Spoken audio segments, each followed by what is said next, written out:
This is tutorial number 44, and it covers how to create an exploded view within SOLIDWORKS. For this tutorial, let's open up the TV remote, which is found on the DVD.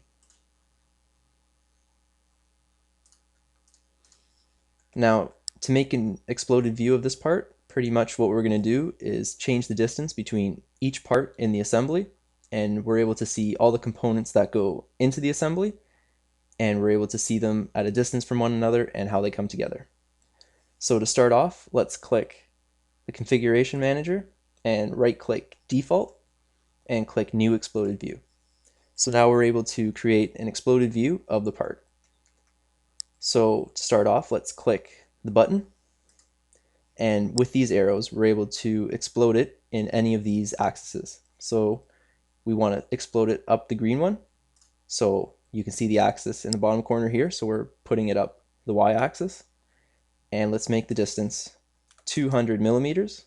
Click Apply to see it, and as you can see it's in the wrong direction, so we have to click the reverse direction, and now it's going up. Click Done to accept it, and now let's explode the top part. Let's click it, click the green arrow, let's change the distance to 150 millimeters, click Apply, click Done, and now let's get the infrared part, let's click it, and let's make it go along the blue axis, click Apply, and that's the wrong direction, let's change the direction, and click Done. So now this is going to be our exploded view of the TV remote.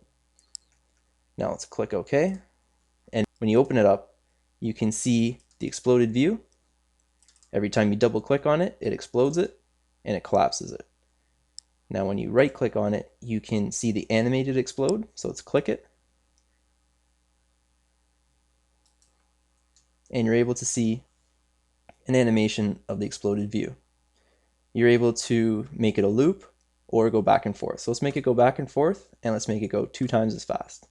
Let's click play, and it's just showing it explode and come back together.